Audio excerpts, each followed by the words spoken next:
The one जो इतने soil के नीचे डीप होते हैं और पानी को एब्जॉर्ब करते हैं। और सॉइल में जो पानी होगा वी वांट ये पानी बिना किसी एनर्जी को खर्च करवाए अंदर आ सके। ऑस्मोसिस मतलब पानी का मूवमेंट हो, जहां पानी ज्यादा है वो मूव कर जाए कम जगह की तरफ। बेटा बाहर से पानी अंदर आ गया ना, एंटर कर गया, so will call it endosmosis. So जितना पानी बाहर जाएगा उतना ही अंदर आ जाएगा, तो सेम रहेगा मूवमेंट और सेल की शेप में नो चेंज।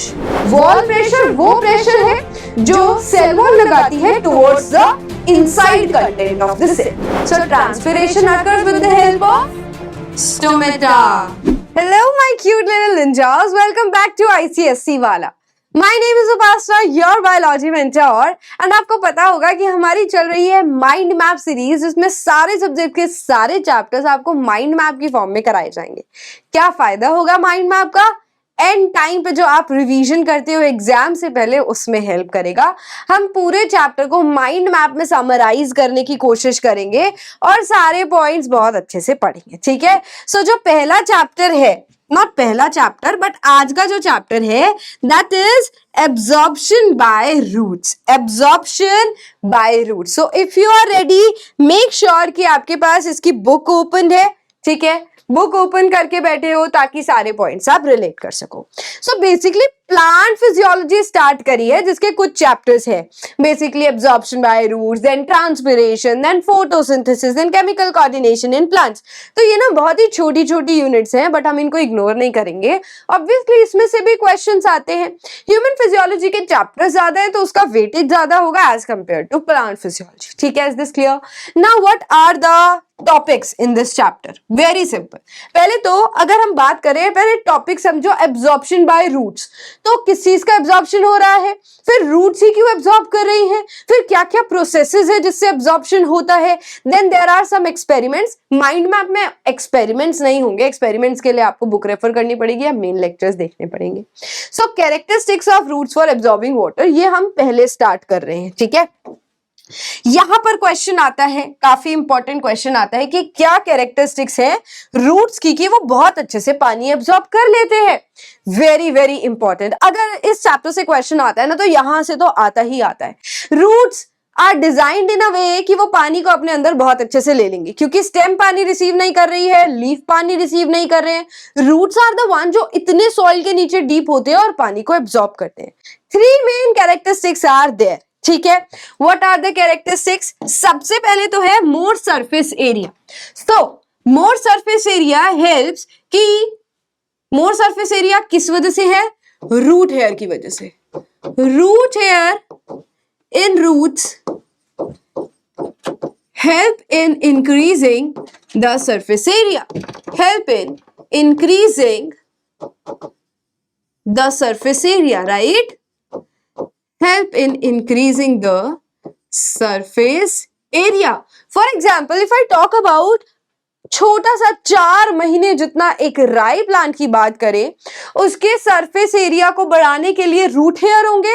वो रूट हेयर को अगर आप एग्रीगेट कर दो तो 600 किलोमीटर की लेंथ बन जाती है एक प्लांट की। सो नाउ इमेजिन कि रूट हेयर बहुत ज्यादा फैले हुए होते हैं ताकि पानी अच्छे से एब्जॉर्ब कर सके। तो पहले तो हमें सरफेस एरिया बढ़ाना है।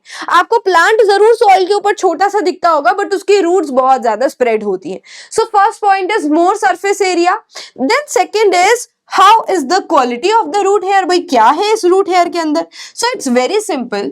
ये एक रूट हेयर का डायग्राम है। बच्चास रूट हेयर का जो डायग्राम है ना, this is also very very important. Not hearts, not hearts, we will give stars to it. Very very important diagram, very very important diagram आता है, एज इट इज डायग्राम आता है यहां से। चलो इसको बाद में सीखेंगे। अगर मैं रूट हेयर की क्वालिटी की बात करूं, सो it's very thin, it should be very thin ना, क्योंकि पानी को रूट हेयर को ही क्रॉस करके ऊपर जाना है प्लांट के अंदर। So root hair are very very thin. अब एक ही सेल से बने हुए हैं, पहली बात तो they are only one celled thick. Basically जो बाहर इनका टिश्यू होता है that is one celled thick, ठीक है। For example you can see here. दूसरा cell wall very thin and permeable. Permission भी तो देनी चाहिए ना इसको पानी की अंदर आने के लिए। So thin and permeable. Then cell membrane again it is thin and semi permeable. तो ये जो नेचर है ना यहाँ पर थिन होने का, बेसिकली यहाँ पर ना बेटा हम सेल वॉल को ज्यादा रेफर करते हैं कि ये रूट है, प्लांट है, तो सेल वॉल तो होगी, बट इसकी सेल वॉल काफी थिन होती है ताकि पानी को आसानी हो अंदर जाने में। Then let's talk about thin walls. Root hair is done. Okay. यहां हटाएंगे हम इसको, थिन वॉल्स तो हो गया है। यहां पर हम लिखेंगे बेटा cell sap concentration. Cell sap concentration क्या होता है? सेल सैप, तो पहले तो डेफिनेशन पता होनी चाहिए आपको सेल सैप की। सेल सैप कंसंट्रेशन, ठीक है, cell sap. Now the concentration of cell sap is in a way कि आसानी से पानी अंदर आ सके। Can we imagine a situation with the help of a diagram? यहां पर अगर मैं एक स्टेम बना दूं और उसके रूट हेयर के सेल को थोड़ा बड़ा सा बना दूं, imagine this is one root hair cell जो मैंने बहुत लार्ज बनाया है। सो ये ग्रोइंग रूट हेयर है। यहां प्लांट सेल के अंदर वैक्यूल होता है। Vacuole, what is the function of vacuole? Vacuole का काम है स्टोरेज करना। तो वैक्यूल प्लांट्स के अंदर बड़े बड़े साइज के होते हैं ताकि वो बहुत सारा पानी अपने अंदर स्टोर कर सके, साथ ही साथ बहुत सारे सॉल्यूट्स स्टोर कर सके। सॉल्यूट्स अब यहाँ पर कुछ भी हो सकता है। पानी में कोई भी चीज अगर हम घोलते हैं, डिसॉल्व करते हैं, दैट इज सॉल्यूट बेटा। अब सॉल्यूट यहाँ पर सॉल्ट्स भी हो सकते हैं जैसे कि NaCl, KCl, या फिर यहाँ पर आयंस भी हो सकते हैं और मिनरल्स भी हो सकते हैं। वैक्यूल के अंदर जो वाटर और सॉल्यूट्स का मिक्सचर है, इसी को हम सेल सैप बुलाते हैं। इसी को हम सेल सैप बुलाते हैं। अब हमें देखना है इसका कंसंट्रेशन कैसा है। बेसिकली वी वांट कि जो ये रूट हेयर है, इसके बाहर यहां सॉइल होगी और सॉइल में जो पानी होगा, वी वांट ये पानी बिना किसी एनर्जी को खर्च करवाए अंदर आ सके, पानी अपने आप यहां अंदर आ सके। अगर इसमें भी बहुत ज्यादा एनर्जी स्पेंड करनी होती तो प्लांट्स को बहुत एनर्जी की रिक्वायरमेंट होती, बट ये पानी अपने आप from high concentration to low concentration move कर जाता है। तो बेसिकली कैन वी से कि पानी सॉइल के अंदर ज्यादा है as compare to the cell sap in the vacuole. Cell sap का कंसंट्रेशन कैसा होगा? It should have less water and more solutes. और जनरली ऐसा ही होता है बेटा, तभी पानी अपने आप इक्विलिब्रियम मेंटेन करने के लिए एंटर करता है आउटसाइड टू इनसाइड। बाहर पानी ज्यादा है, high concentration of what? High concentration of water I am talking about. बाहर पानी का कंसंट्रेशन ज्यादा है, अंदर पानी का कंसंट्रेशन कम है। ऑस्मोसिस होगा। What is osmosis? ऑस्मोसिस अभी मैं बताने वाली हूँ डिटेल में, बट ऑस्मोसिस का मतलब यही है कि वाटर का मूवमेंट हो ज्यादा से कम की तरफ। तो बाहर पानी ज्यादा है, it will move inside the cell, and this is the reason कि सेल सैप का कंसंट्रेशन यहाँ पर ऐसा है कि इसने ज्यादा सॉल्यूट्स अपने अंदर स्टोर करे हुए हैं कि बाहर का कंसंट्रेशन मेंटेन होकर पानी अंदर आ सके। So this is the meaning of cell sap concentration. So that पूरा लिखते हैं, cell sap is concentrated, cell sap is concentrated, concentrated means less water, more solute, is concentrated so that osmosis can happen. Simple. So that osmosis can happen. So three major reasons, three major characteristics कि हमारा root hair cell कैसा है कि पानी उसके अंदर आसानी से आ सके। सरफेस एरिया ज्यादा है, बहुत ज्यादा फैला हुआ है, रूट हेयर बहुत पतला होता है, सेल सैप का कंसंट्रेशन हेल्प करता है। Now this diagram is so important, इसको अभी हम यहाँ पर समझेंगे। आप कुछ सेल्स बना लीजिए। तो मान लो आपने एक सेल बनाया, बट आपको एक साइड इलोंगेटेड दिखानी होगी। ये रूट हेयर को प्रेजेंट कर रहा है, जो यहाँ पर धागा निकल रहा है, लाइक हेयर लाइक स्ट्रक्चर। फिर इसके अंदर ना हम वैक्यूल भी बड़ा सा बनाते हैं, क्योंकि आपको पता ही है वैक्यूल के अंदर सेल सैप होगा और सेल सैप का कंसंट्रेशन मैटर करता है। प्लांट्स में न्यूक्लियस अक्सर साइड में होता है और वैक्यूल सेंटर में ज्यादा जगह ले रहा होता है। बाहर की तरफ आप वाटर और मिनरल्स दिखा सकते हो। साइटोप्लाज्म और सेल वॉल को यहीं पर आप लेबल करके थिन भी लिख सकते हो आगे, है ना। सो this is the complete diagram, very easy diagram but important बहुत है, ठीक है। तो इस डायग्राम को हम मिस नहीं करेंगे। If this is clear, now we are going to talk about another topic in this chapter which is osmosis. तो बेसिकली इस चैप्टर के अंदर ना अलग अलग आपको ट्रांसपोर्टेशन मेथड्स बताए गए हैं कि कोई भी सब्सटेंस एक जगह से दूसरी जगह कैसे ट्रांसपोर्ट करता है। क्योंकि यहाँ पर हम एब्जॉर्प्शन बाय रूट्स की बात कर रहे हैं तो पानी को टारगेट किया गया है, तो इसलिए आपको यहाँ एक्टिव ट्रांसपोर्ट भी पढ़ना है, पैसिव ट्रांसपोर्ट तो आपको पता ही है जिसमें एनर्जी नहीं लगती, एक्टिव ट्रांसपोर्ट जिसमें एनर्जी लगती है, वो हम पढ़ेंगे। Then osmosis refers to water, जो कि हमें और डिटेल में पढ़ना है, and some other phenomena are there जैसे कि imbibition and turgidity, that I will tell you. Osmosis की अगर हम बात करें तो ऑस्मोसिस की डेफिनेशन कैसे लिख सकते हैं। ऑस्मोसिस मतलब पानी का मूवमेंट हो, जहां पानी ज्यादा है वो मूव कर जाए कम जगह की तरफ, बट बीच में होनी चाहिए सेमी परमिएबल मेम्ब्रेन, यानी कि ये सेल टू सेल होता है। अगर एक बड़े कमरे से छोटे कमरे में पानी कूद कर जा रहा है, मतलब कूद के भी जाएगा बट ऑब्वियसली अगर मूव कर रहा है, एक बड़ी टैंकी से छोटी टैंकी में पानी जा रहा है, सो ऑस्मोसिस नहीं है। ऑस्मोसिस के लिए सेमी परमिएबल मेम्ब्रेन होनी चाहिए बीच में। So can we write down the definition, आप खुद ही बनाओ। The movement of water molecules, the movement of water molecules from higher concentration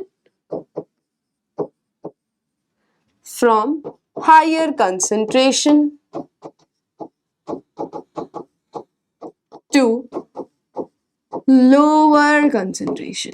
Clear? Very simple. ये डेफिनेशन आप सब खुद भी बना सकते हैं, है ना। टू मेंटेन इक्विलिब्रियम, ऐसा क्यों हो रहा है कि पानी इक्विलिब्रियम मेंटेन करना चाह रहा है। So this is the definition of osmosis. Now if I talk about, पहले हम टाइप्स की बात करते हैं, ठीक है, एक्सोऑस्मोसिस और एंडोऑस्मोसिस।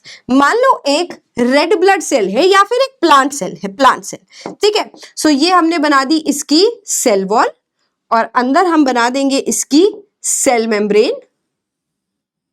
अभी इतना ही बहुत है, दूसरी तरफ भी बना देते हैं, दूसरी तरफ भी बना देते हैं। Now we have to split the words बेटा। ये दो तरीके से ऑस्मोसिस पॉसिबल है। जब मैं एक्सो की बात करूं तो एक्सो का मतलब होता है एग्जिट।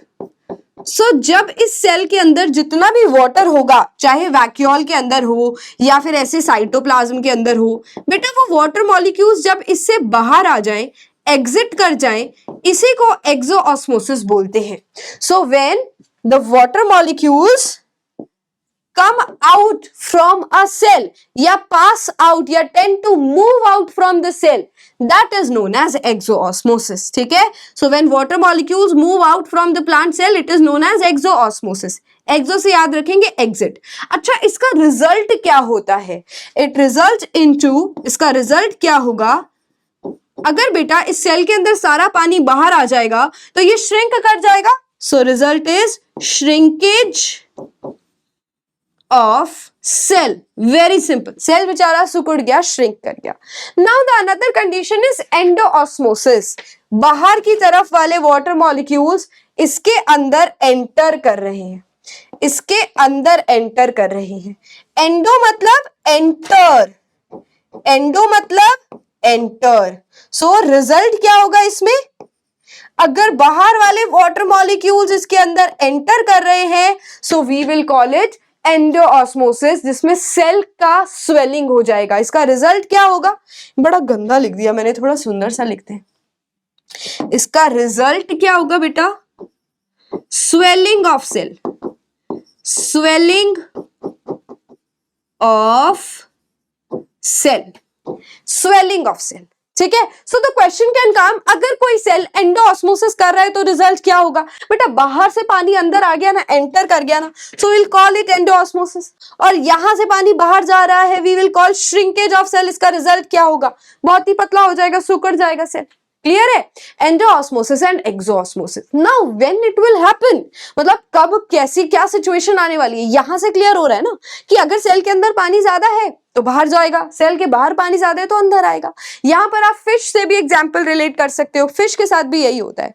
जो मरीन वाटर में फिश रहती हैं, ठीक है, फ्रेश वाटर फिश की बात नहीं करते, मरीन वाटर जैसे ओशंस में, लेक्स में, वहां पर बहुत ज्यादा कंसंट्रेटेड पानी है, यानी कि बहुत ज्यादा सॉल्यूट है and water is less as compare to the concentration inside the fish, तो उस केस में उनको वहां पर बैलेंस मेंटेन करके रखना पड़ता है। अगर हम एक ओशन में या ओशन या सी में रहने वाली मछली को फ्रेश वाटर में डाल देंगे तो क्या होगा? Do you want to understand this situation? चलो एक डायग्राम से समझते। एक ऐसी मछली है जिसको आदत है बेटा सी में रहने की, जहां पर बहुत कम पानी है एंड सॉल्यूट ज्यादा है।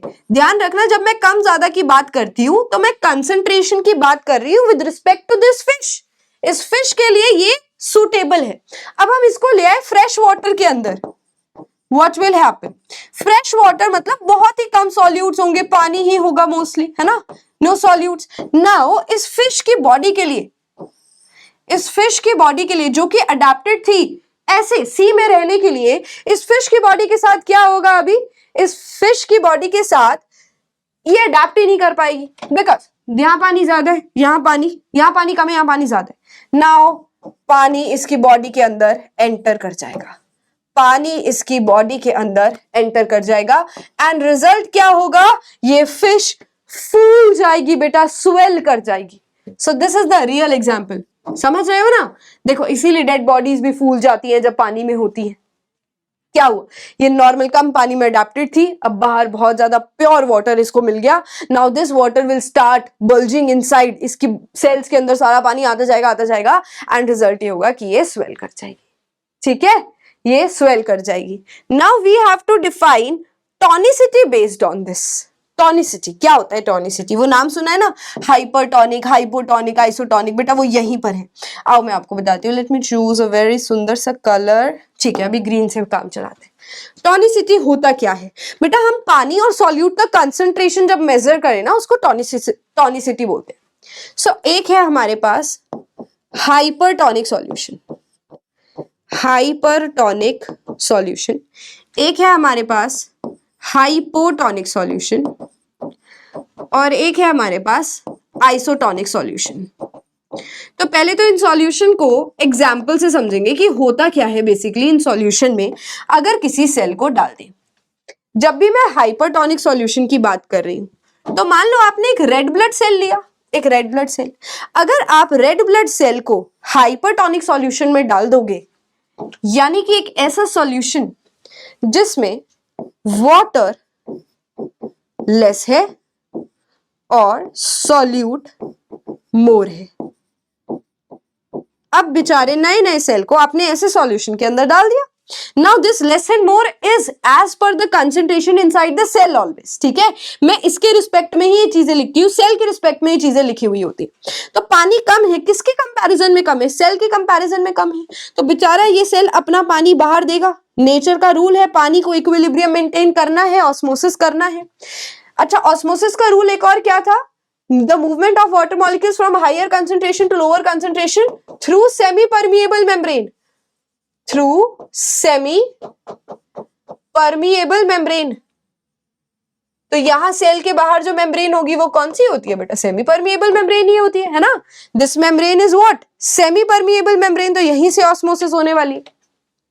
Now the result will B, बेचारा अपना पानी सारा बाहर दे देगा एंड ये सेल श्रिंक हो जाएगा।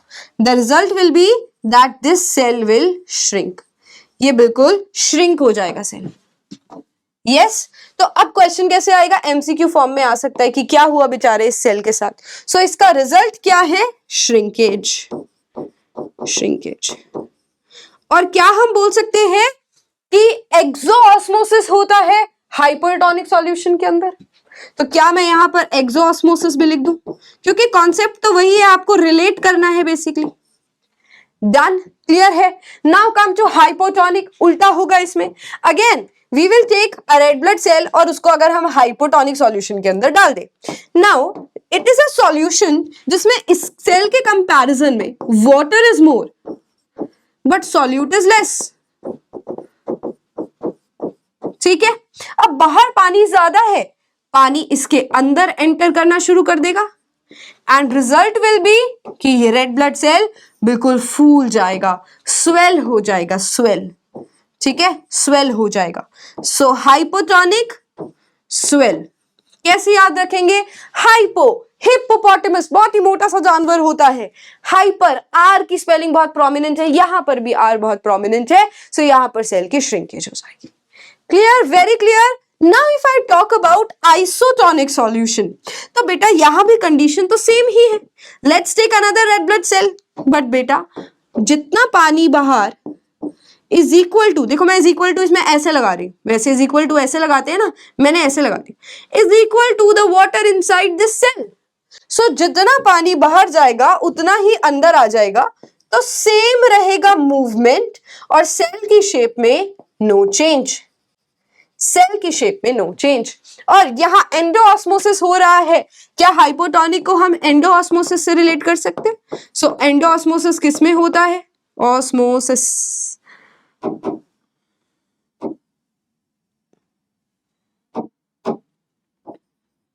ठीक है, किस में होता है? हाइपोटोनिक में होता है। Very clear. This was all about tonicity. This was all about tonicity. Now, osmotic pressure is given in your book. What is osmotic pressure? इसको ना बहुत ही सिंपल तरीके से समझेंगे। आपकी ना बुक में एक एक्सपेरिमेंट भी है, बट एक्सपेरिमेंट हम यहाँ डिस्कस नहीं कर रहे हैं, बट स्टिल इमेजिन कि हम इसको समझने के लिए एक एक्सपेरिमेंट का सहारा लेंगे। यहाँ पर आपके पास एक फनल है बेटा, जिसको आप एक बीकर के अंदर डाल दोगे, ठीक है, एंड यहां पर हम एक सेमी परमिएबल मेम्ब्रेन इमेजिन करेंगे। हमने इस फनल को कवर कर दिया एक सेमी परमिएबल मेम्ब्रेन से, ठीक है। Now in this beaker there is pure water, there is pure water, right, but in this flask, इस फ्लास्क के अंदर और फनल के अंदर, वी कॉल इट फनल, ठीक है, थिसल फनल बोलते हैं, इस फनल के अंदर सॉल्यूशन है जिसको मैं कंसंट्रेटेड सॉल्यूशन का नाम दे रही हूं, यानी कि it has less water but more solute, solute ज्यादा है, ठीक है। अब सॉल्यूट आपकी बुक्स में हो सकता है सॉल्ट दिया हो, शुगर दिया हो, so that depends. Now what will happen, बेटा यहां जो पानी है, यहां जो पानी है वो पानी इसके अंदर, इस फनल के अंदर एंटर करना शुरू करेगा, बिकॉज बाहर प्योर वाटर है, अंदर कम पानी है। सो कंपैरिजन किया, बाहर प्योर वाटर लिखा, ज्यादा पानी बाहर, अंदर कम, so water will move inside, yes, तो ऑस्मोसिस हो रहा है, ऑस्मोसिस हो रहा है।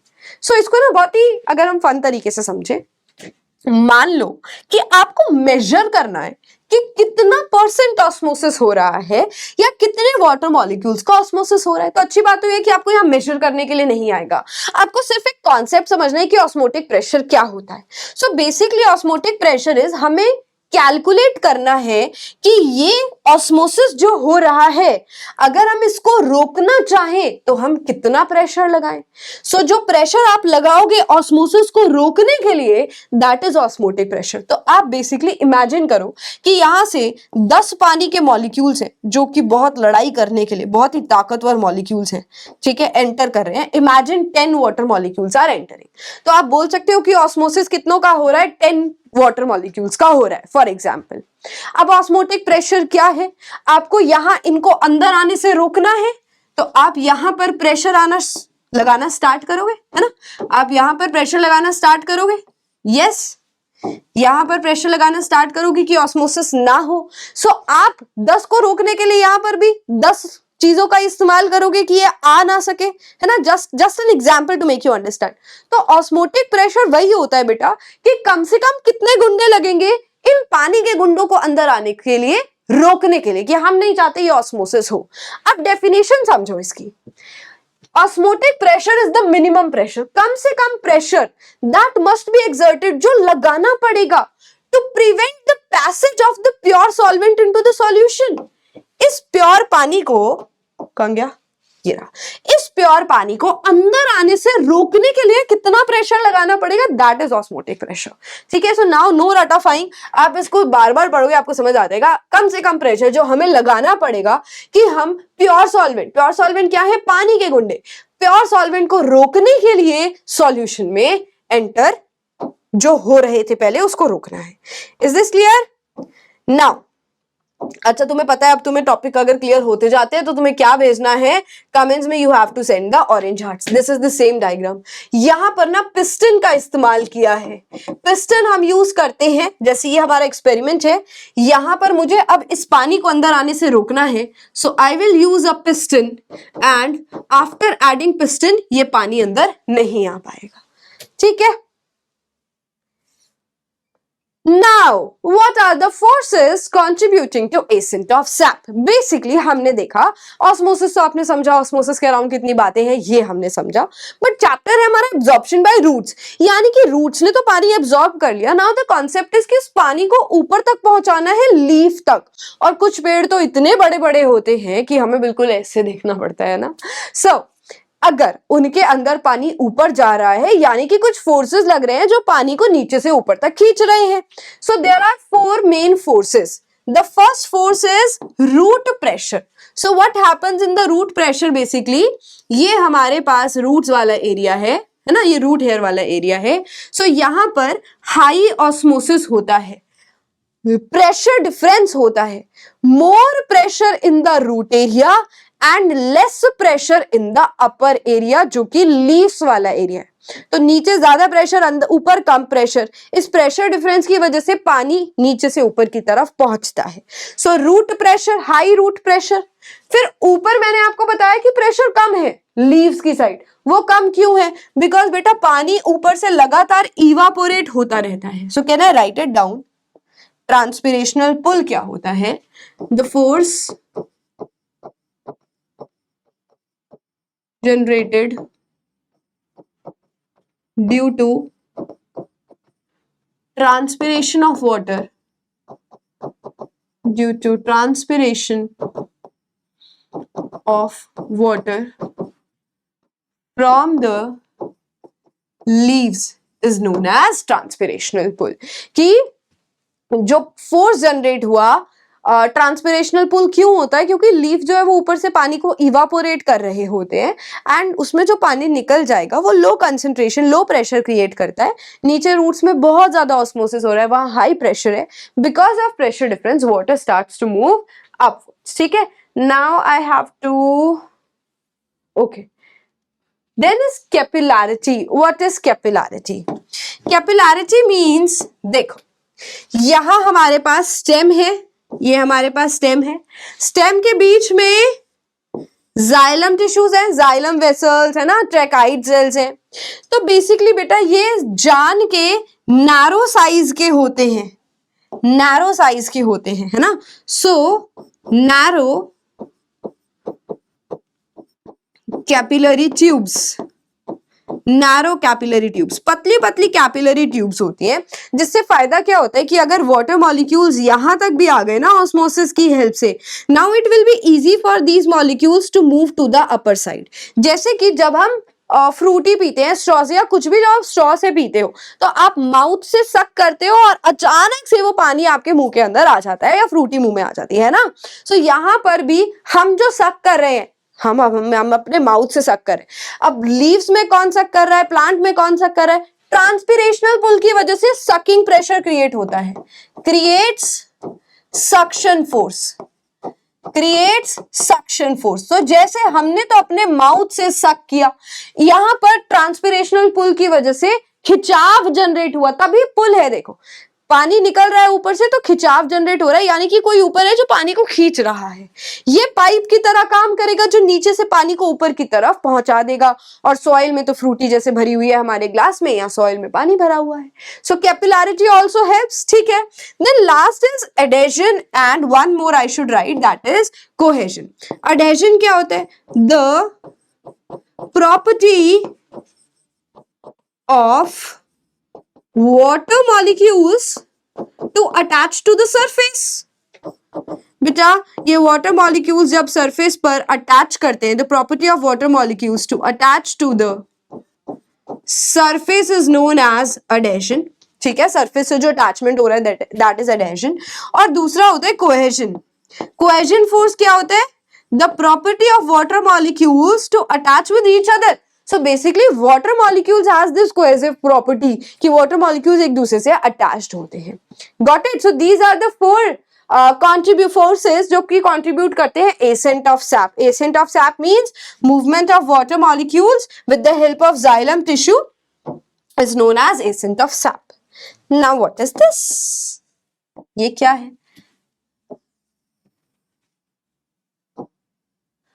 These are processes for transport across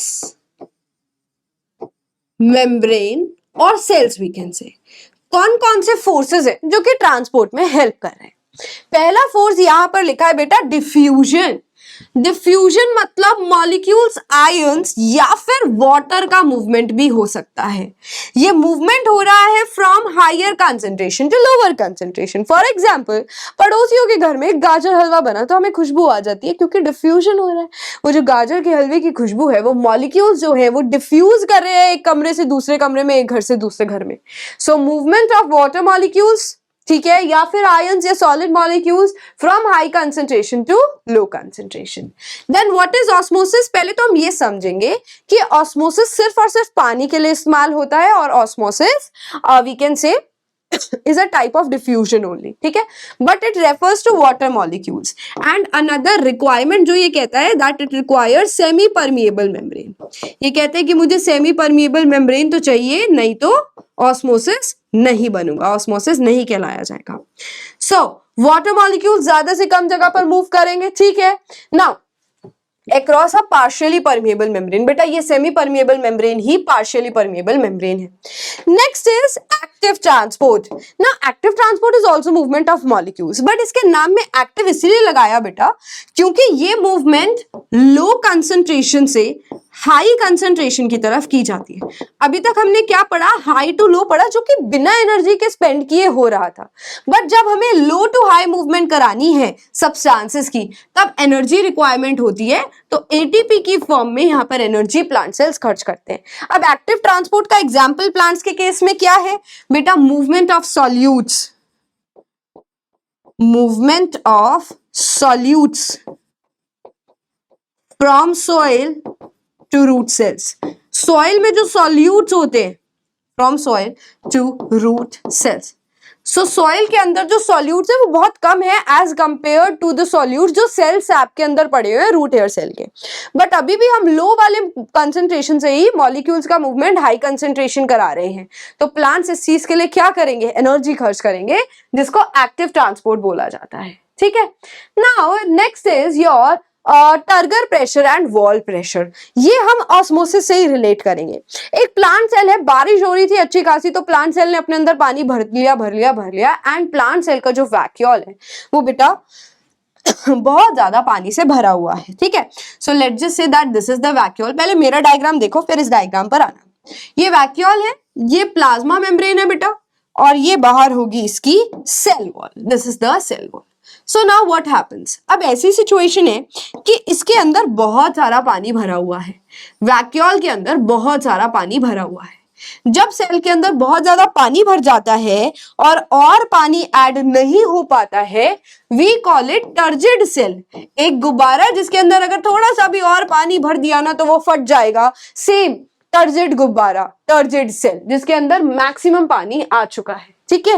now this maximum पानी ये ना बेटा बाहर दीवार की तरफ फोर्स लगा रहा है क्योंकि अभी भी इसको कम जगह मिल रही है, बिल्कुल फूल चुका है, बिल्कुल स्वेल हो चुका है. Now in plants this situation happens quite regularly ना. बारिश हुई, सारा पानी भर गया प्लांट सेल्स के अंदर. अब दिक्कत ये आती है कि ये जो टर्गर प्रेशर, ये जो वैक्यूल है ना, ये टर्गर प्रेशर लगाता है. बेसिकली ये इसको बर्स्ट करने की कोशिश कर रहा है. इमेजिन करो ये इसके हाथ है, तो ये ना बेटा सेल वॉल को या सेल मेम्ब्रेन को बर्स्ट करने की कोशिश कर रहा है. तो इसने यहाँ पर जो धक्का लगाया ना उसको हम बोलते हैं turgor pressure. Why turgor pressure? क्योंकि ये टर्जिड सेल से आ रहा है, एक ऐसी कंडीशन जिसमें बहुत ज्यादा पानी वैक्यूल के अंदर भर गया है. सो अगर आप इस डायग्राम में देखें तो यहाँ पर आपको वॉल्स के ऊपर टर्गर प्रेशर एक्सर्ट होता हुआ दिख रहा है. सी, इसने बहुत सारा पानी भर गया है वैक्यूल के अंदर एंड बहुत प्रेशर लग रहा है टुवर्ड्स द वॉल. मेम्ब्रेन में भी, सेल मेम्ब्रेन में भी और सेल वॉल में भी. बट हमें सेल को फटने नहीं दे सकते हैं। प्लांट सेल के पास इसी सिचुएशन से बचने के लिए होती है सेल वॉल। तो cell wall is like the hero for the plant cell. वो बचा कर रखती है इसको। कैसे बचा कर रखती है? उल्टा प्रेशर लगाती है। कैसे? देखो, ये अगर सेल वॉल है सो ये उल्टा प्रेशर लगाती है यहां पर, ठीक है। और क्योंकि ये सेल वॉल से प्रेशर निकल रहा है तो इसको हम बोलते हैं सेल वॉल प्रेशर या फिर वॉल प्रेशर। सो यहां आप देखो, कहा गया, ये देखो वॉल प्रेशर उल्टा एरो आ रहा है ना। So cell wall restrains expansion of cell with wall pressure. ये बर्स्ट करने की कोशिश कर रही है, ये प्रोटेक्ट करने की कोशिश कर रहा है। So water moves into the cell. ये यहाँ पर ऑस्मोटिक दिखाया हुआ, ऑस्मोसिस दिखाया हुआ है कि पानी इसके अंदर आया, जिस भी रीजन से आया होगा, बट लास्ट में ये कंडीशन हो गई, ठीक है। नाउ टर्गर प्रेशर डेफिनेशन अगर हम देखें, ये वो प्रेशर है जो कि सेल के अगेंस्ट पानी है उसने लगाया, किसकी तरफ? Against cell wall, cell wall की तरफ धक्का लगाया। वॉल प्रेशर वो प्रेशर है जो सेल वॉल लगाती है towards the inside content of the cell. It helps the growth and enlargement of plant cell. जब पानी भर जाता है ना प्लांट सेल के अंदर तो वो खिले खिले रहते हैं, अपनी शेप में रहते हैं। जब उनके अंदर पानी नहीं होगा तो मुरझा जाएंगे। वॉल प्रेशर ये प्लांट को इरेक्ट करने में कोई हेल्प नहीं करता है। जब इरेक्ट मतलब बिल्कुल सीधे खड़े हुए होते हैं प्लांट, है ना।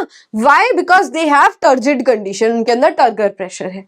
It is a hydrostatic pressure, ये आपको नहीं पढ़ना है। वैसे देख लो, इट इज इजी कि वो प्रेशर है जो वाटर से जनरेट होगा। It exerts opposite pressure against the turgor pressure. ये पानी से आया हुआ प्रेशर है और ये वो प्रेशर है जो इस पानी के प्रेशर को रोकता है। So turgor pressure and wall pressure, clear? Very simple terms. Now some important terms जो इस चैप्टर के अंदर हमें कवर करनी है, जैसे कि हम हर फ्लो चार्ट में करते हैं। टर्जिडिटी एक ऐसी स्टेट सेल की जिसमें सेल वॉल रिजिड है और बिल्कुल खिंची हुई है क्योंकि अंदर पानी बहुत ज्यादा भरा हुआ है, because an increase in the volume due to absorption of water. Then is flaccidity. Flaccidity एक ऐसी कंडीशन है जिसके अंदर ये बिल्कुल अपोजिट कंडीशन है। इमेजिन करो, इसी प्लांट सेल की बात करते हैं, इस वाले प्लांट सेल की बात करते हैं। बारिश बिल्कुल नहीं हुई और इस प्लांट सेल को पानी नहीं दिया, या हमारे घर में जो पौधे होते हैं आप देखते हो ना, पानी नहीं दिया तो वो सूख जाते हैं। तो बिल्कुल अपोजिट कंडीशन हुई होगी इस केस में कि देखो देखो यहां पर आ जाओ। What would have happened? बेटा जो इसका वैक्यूल था वो श्रिंक कर गया होगा, क्योंकि वैक्यूल के अंदर अब पानी नहीं है तो एक्सोऑस्मोसिस हो गया, वाटर बाहर चला गया, तो ये वैक्यूल श्रिंक हो गया है। यहां पर जो आपको इसकी सेल मेम्ब्रेन दिख रही है, मैं इसको लेबल कर देती हूं, ये इसकी सेल मेम्ब्रेन है। बेटा जब इसको पानी नहीं मिलता है ना तो यहां जो साइटोप्लाज्म है ये भी श्रिंक हो जाता है और ये अपने साथ इस सेल मेम्ब्रेन को भी श्रिंक कर देता है। सो यहां पर जो सेल मेम्ब्रेन होगी वो भी श्रिंक हो चुकी है। सी, वो भी श्रिंक हो चुकी है। सो दिस इज वैक्यूल जो कि श्रिंक हो चुका है। दिस इज सेल मेम्ब्रेन या प्लाज्मा मेम्ब्रेन जो कि श्रिंक हो चुकी है।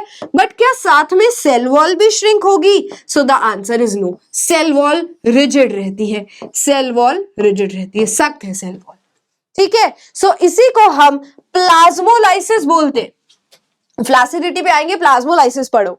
ये वो प्रोसेस है बेटा जिसमें सेल मेम्ब्रेन श्रिंक हो जाए, साइटोप्लाज्म श्रिंक हो जाए। The contraction of cytoplasm from the cell wall cause due to withdrawal of water when placed in hypertonic solution.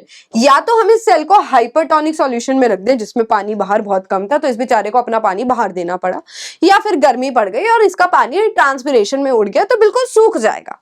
So in that condition plasmolysis will happen. Flaccidity is very similar to this, एक ऐसी condition जिसमें cell shrink हो चुका है और tight नहीं है। सो turgidity का अपोजिट होता है फ्लैसिडिटी, और प्लाज्मोलाइसिस उस प्रोसेस को बोला गया है बेटा, ठीक है। Then last is guttation. Guttation का मतलब क्या होता है कि लीफ से पानी बाहर जा रहा है बट भाप की फॉर्म में नहीं जा रहा है, वाटर वेपर्स की फॉर्म में नहीं जा रहा है, पानी एज इट इज ड्रॉप्स की फॉर्म में बाहर आता है। So there is a leaf, ठीक है। कुछ लीफ की मार्जिन पे स्पेशल सेल्स होते हैं जिनको हाइडाथॉर्ड्स बोलते हैं। वो पानी को एज इट इज पानी की ही फॉर्म में यानी कि बूंदों की फॉर्म में बाहर निकाल देते हैं, वाटर ड्रॉप्स की फॉर्म में बाहर निकाल देते हैं। And this process is known as guttation. It is the exudation of water drops on leaf margins. And ये किसकी वजह से होता है? हाई रूट प्रेशर की वजह से होता है कि पानी नीचे से बहुत ज्यादा ऊपर आ जाएगा एंड वो एक्स्ट्रा पानी बाहर लीफ के मार्जिन से निकल जाता है और लीफ के मार्जिन सेल्स को हाइडाथॉट्स बोलते हैं। This is important, guttation is important. Now आप देखिए कि स्पेसिमेन पेपर में आपका कौन सा क्वेश्चन आया इस चैप्टर से। तो एज आई सेड कि इतने ज्यादा नंबर के क्वेश्चन नहीं आए, 4-5 नंबर के क्वेश्चंस आए हुए हैं। यहां पर आपको एक डायग्राम बेस्ड एमसीक्यू पूछा हुआ है। So this cell is shown to you and इसमें लेबलिंग भी नहीं की गई, तो आपको खुद ही पता लगाना है कि हुआ क्या होगा। ये न्यूक्लियस होगा, है ना, और ये सेल का वैक्यूल आपको दिख रहा होगा। अब सेल, ये न्यूक्लियस है, ये वैक्यूल है, और एक और मेम्ब्रेन है जो आपको श्रिंक होती हुई यहां पर दिख रही है। But this is only one wall जो अपनी पोजीशन पे आपको दिख रही है। तो हम यहां से अंदाजा लगा सकते हैं यार कि हुआ क्या होगा। एक्चुअली ये है हमारी सेल वॉल जो कि एज इट इज अपनी प्लेस पर है। ये है हमारी सेल मेम्ब्रेन जो कि श्रिंक हो चुकी है। So from this you can analyse that plasma membrane shrink हो गई तो हुआ क्या होगा? प्लाज्मोलाइसिस। आओ ऑप्शंस देखें। क्या ये आइसोटोनिक सिचुएशन में हो सकता है? बिल्कुल नहीं। हाइपोटोनिक एक्टिव ट्रांसपोर्ट में हो सकता है? बिल्कुल नहीं। देखो ये दोनों जल्दी से एलिमिनेट करेंगे क्योंकि हाइपो मतलब हिप्पो जिसमें सेल स्वेल करता है, इसमें श्रिंक कर।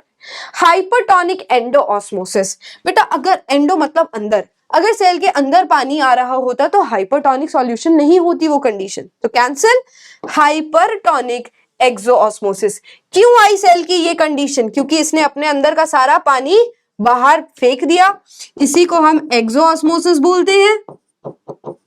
एंड द प्रोसेस ये किसमें होगा? जब हम सेल को हाइपरटोनिक सॉल्यूशन में डाल देंगे।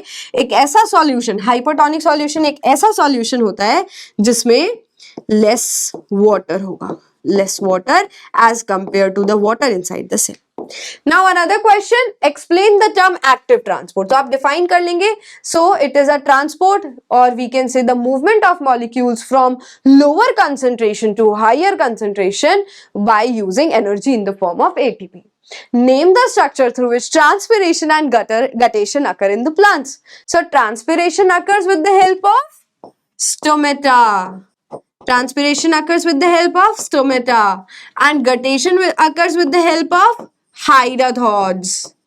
हाइडाथॉड्स, yes. So can you see, जो पढ़ा है वही क्वेश्चंस आ रहे हैं और स्पेसिमेन पेपर तो जान के थोड़ा सा ना अच्छे लेवल का बनाया जाता है। So everything will come from your book. You have to trust us, you have to do a lot of efforts ताकि आपके फुल मार्क्स आ सके। Draw a neat and label diagram of a root hair. So यहाँ पर कौन सा diagram बनाएंगे हम बनाएंगे यहाँ पर, कहाँ गया ये वाला डायग्राम। बड़ा सुंदर सा लेबल डायग्राम बनाकर आना है। सुंदर से मेरा मतलब ये नहीं है कि उसके अंदर कलर भर दो, but yes this is how you will make the diagram. Clear to each and everyone? So that was it. यही क्वेश्चंस आए हैं हमारे स्पेसिमेन पेपर में, जो लेटेस्ट स्पेसिमेन पेपर है, एंड पूरा चैप्टर आपका कवर हो गया है। एक और क्वेश्चन रह गया ना, mention one characteristics of roots for absorbing water from the soil. तो वन क्या, तुम्हें तो तीनों याद है ना। We talk about root hair for absorbing maximum absorption, then we talk about कि रूट हेयर की जो वॉल है, मेम्ब्रेन है, वो बहुत ज्यादा थिन होती है, परमिएबल होती है, and lastly cell sap concentration, है ना। So these are the 3 characteristics which are important. So आप क्वेश्चंस कर पा रहे हो ना? I hope you feel confident now कि एटलीस्ट आपने बैचेस में भी ये चैप्टर खत्म कर लिया, and now the mind map this is completely done from your side also.